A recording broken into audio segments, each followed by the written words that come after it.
koobka adduunku ma dhamaado ilaa iyo la helo saadaaliyo caan ah sanado badan markasta waxaa soo baxayay qof ama xayawaan saadaalinaya ciyaaraha koobka adduunka iyo xitaa kooxda ku guuleysanaysa tartanka koob adduunkii 2006 waxaa caan noqday maroodi halka koob adduunkii 2010kiina uu caan noqday xayawaanka Soomaalidu u taqaana faramuugaha dunidana looga yaqaan octopuska iyo shimbir sanadkii 2018kiina waxaa jiray bisad iyo sidoo kale faramuuga kale iyo dabcan kuwa kale oo badan sanadkana sidoo kale waxaa jira saadaaliyaal kala duwan oo bixinaya aragtiyo kala duwan oo ku saabsan koobka adduunka 2026 waynu eegaynaa cidda ay yihiin iyo waxa ay saadaaliyeen balse marka hore faramuugaha loo yaqaan Paul waxa uu ka mid yahay saadaaliyaashii ugu caansanaa taariikhda kubadda cagta waxa uu si sax ah u saadaaliyay dhammaan ciyaarihii Jarmalka ee koobka adduunka 2010kii laga soo bilaabo kulankii ugu horeeyay heerka guruubyada ilaa iyo ciyaartii ay ku galeen kaalinta saddexaad dhammaantood waa uu saxay xitaa waxa uu saadaaliyay in Jarmalka laga adkaan doono semifinalkii markii ay la ciyaareen Spain dad badan oo Jarmal ma aysan jeclaysan balse taasi waa ay rumowday kadibna waxa uu saadaaliyay in Spain ay ku guuleysan doonto finalka ay la ciyaareen Netherlands taasoo ka dhigtay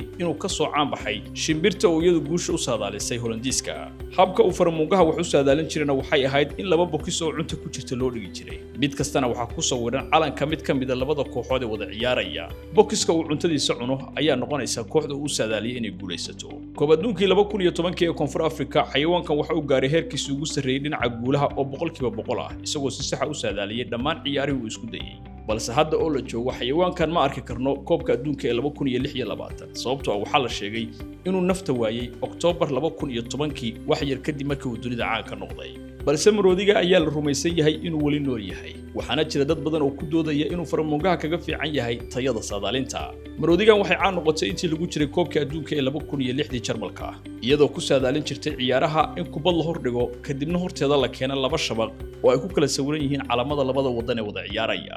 shabaqa ay kubadda geliso ayaa noqonaysa kooxda ay u saadaalisay inay guuleysan doonto waxa la yaab kalena waa inta ay ku jirtay tartamadii koobka adduunka 2006 koob adduunka 2010 iyo Euro 2012 waxay saxday saadaasha 30 ka mid ah 33 ciyaareed oo ay isku dayday tanina waa heer guuleed oo aad uga sarreeya marka loo fiiriyo xayawaanka faramuugaha kaasoo si sax ah u saadaaliyay 12 ka mid ah 14 oo isku dayay laba tartan gudahood intaasna waxaa dheer maroodigan sidoo kale waxa ay saadaalisay Jarmalku ay ku guuleysan doonaan koobka adduunka ee 2014 waxa kale oo ay saadaalisay ku guuleystaha koobka adduunka ee haweenka 2011 sida ay wararku sheegayaan maroodigan wali waa uu nool yahay balse hadda wuxuu u muuqdaa mid howlgaba wax saadaalana kama uusan bixin tartanka sanadkan sidoo kalena waxba kama uusan sheegin koob adduunkii 2022 balse markan waxaynu maqlaynaa waa qof Joachim Klimt dabcan isagu ma aha xayawaan oo waa nin bini aadam ah waxa uu sameeyay saadaal aad u weyn oo ku saabsan koobka adduunka ee 2026 wax yar kadib ayaan faahfaahin ka bixin doonaa waxa uu sheegay iyo sida uu ku soo saaray natiijadaasi balse marka hore waa inaad ogaataa in Klimt uu leeyahay rikoor aad u cajiib ah xisaabiyahankan Jarmalka ahi waxa uu si sax ah u saadaaliyay kooxihii ku guuleystay koobka adduunka 2014 2018 iyo 2022 sidaa daraadeedna marka uu hadlo dunida kubadda cagtu waa ay dhageysataa markii ugu horeysay ee uu saadaaliyay in dalkiisa Jarmalku uu ku guuleysan doono koobka adduunka 2014 Brazil lagu qabtay dadku waxay u maleynayeen inuu yahay wadani taageero u muujinaya dalkiisa laakiin markii uu sidoo kale si sax ah u saadaaliyay Faransiiska 2018 iyo Argentina 2022 dadku waxay bilaabeen inay si dhab ah u tixgeliyaan xisaabtiisa iyo modelka uu ku soo saaro si kastaba haatee Klimt laftiisu xitaa ma jecla in arrinta la buuquriyo waxa uu sheegay inuu markii ugu horeysay isku dayay saadaalintii koobka adduunka 2014 isagoo isku dayay inuu cadeeyo wax aan suuragal ahayn in la saadaaliyo markii uu sameeyay qaab xisaabeedkiisana natiijadu waxay muujisay in Jarmalku uu noqon doono horyaalka dunida isagu ma uusan filaynin inay sidaas u dhici doonto gaar ahaan iyadoo khubaradu markaasi ay ku celcelinayeen inuusan jirin hal wadan oo Yurub oo weligii ku guuleystay koobka adduunka isagoo ku ciyaaraya ciidda Koonfur Amerika markii Jarmalku ugu dambeyn ay ka adkaadeen Argentina finalkii lagu qabtay Brazil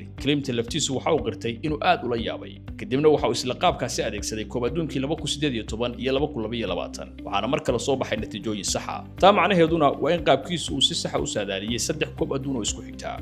haddaba waa maxay modelkiisu waxa la og yahay inuu tixgeliyay dhowr arrimood oo ay ka mid yihiin tirada dadka ee dalka kala sarreynta qiimeynta ee FIFA heerka iyo muhiimadda kubadda cagtu ay ka leedahay dalkaas iyo GDP-ga ama celceliska dakhliga qofka ee gudaha dalka haddii aad is leedahay maxaa GDP-ga qofka iyo kubadda cagta xiriira oo ka dhaxeeya waxa la rumaysan yahay inuu saameyn weyn ku leeyahay tayada kaabayaasha ciyaaraha iyo horumarinta isboortiga guud ee dalka waxaa jira arrin kale oo uu mar walba xuso waa nasiibka Klimt weligiis ma uusan ilaawin inuu carabka ku adkeeyay in nasiibku uu door weyn ku leeyahay guusha tartamada waaweyn saadaashiisa koobka adduunka 2026 markii uu qaabkiisa ku dabaqay koob adduunka 2026 ee hadda socda Klimt waxa uu saadaaliyay in 4 kooxood ay soo gaari doonaan semifinalka kuwaas oo kala ah Spain, Portugiiska, Ingiriiska iyo Netherlands waxaana uu rumaysan yahay in Portugiisku ay reebi doonaan Ingiriiska semifinalka Netherlandsna ay ka argudan doonto Spain kadib guuldaradii koobka adduunka ee 2010kii markaasna waxa halka ka soo baxaya final dhex maraya Portugiiska iyo Netherlands taasoo la micno ah in hab xisaabeedka Clementi uu soo saaray sanadkan in arki doono koox cusub oo ku guuleysanaysa koobka dunida markeedii ugu horeysay si kastaba haatee qaabkiisu waxa uu saadaaliyay qalbi jabka ugu weyn ee Cristiano Ronaldo maadaama uu aaminsan yahay in Netherlands ay markii ugu horeysay taariikhda noqon doonto horyaalka dunida laakiin inkastoo uu si sax ah u saadaaliyay saddexdii koob adduun ee ugu dambeeyay Joachim Clementi wali waxa uu taageerayaasha ku boorinayaa inaysan saadaashiisa si buuxda ugu kalsoonaan isaga laftiisu waxa uu sheegayaa in arrintani ay tahay wax aan si buuxda caqli ahaan loo sharxi karin isla markaana ay la mid tahay sida ciyaaraha bakhtiya nasiibka ama lotteriga xitaa waxa uu raaciyay in qof kasta oo shirad ku gala saadaashiisa uu la mid yahay qof waalan oo waxba laga qaban karin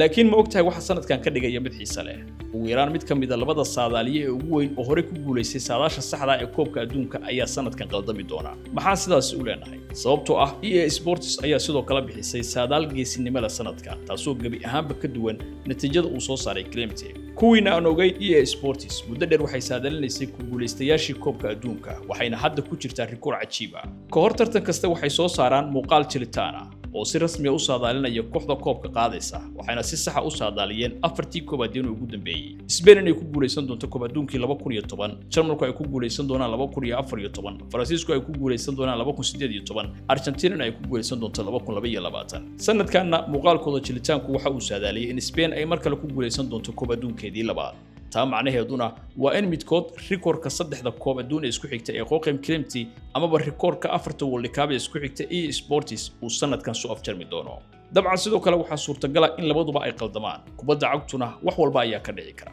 waxaase ka siiya badan in labada kooxood ee saadaaliyaashani ay doorteen ay koobka adduunka ku bilowdeen barbarooyin lama filaan ah taasi oo abuurtay shaki ku saabsan fursadahooda si kastaba ha ahaatee taariikhdu waxayna tusaysaa in arrintani aysan muhiimad weyn lahayn tusaale ahaan Argentina 2022kii ma aysan badin kulankeeda furitaanka Spainna 2010kii ma aysan adkaanin kulankeeda furitaanka ha yeeshee labaduba ugu dambeyn waxay noqdeen horyaalka dunida sida daraadeedna inkastoo Spain ama Netherlands aysan guuleysan kulamadooda furitaanka haddana saadaashu wali waa ay rumoobi kartaa saadaashe ayaa sax noqon doonta ma noqon doontaa midda EA Sports mise waxay noqon doontaa midda xisaabyahanka Joachim Clementi dabcan cidna ma oga waxa laga yaabaa in adiga laftigaagu aad noqon kartid saadaaliyaha cusub ee sanadkan saxaya koobka dunida dabcan waa adiga qaybta faallooyinka ayaad nagula wadaagi kartaa kooxda aad u malaynaysa inay ku guuleysan karto koobka adduunka ee sanadkan haddii uu jiro qaab ama nidaam adiga ku gaar ah oo aad saadaashaada ku salaynaysid waad nala wadaagi kartaa dabcan waxaynu xiisaynaynaa inaan helno mid ka mid ah asxaabteena ku xiran Bogan oo saadaalisa koobka adduunka kuna guuleysata haddii aad ka heshay muuqaalkan fadlan like gare oo asxaabtaada la wadaag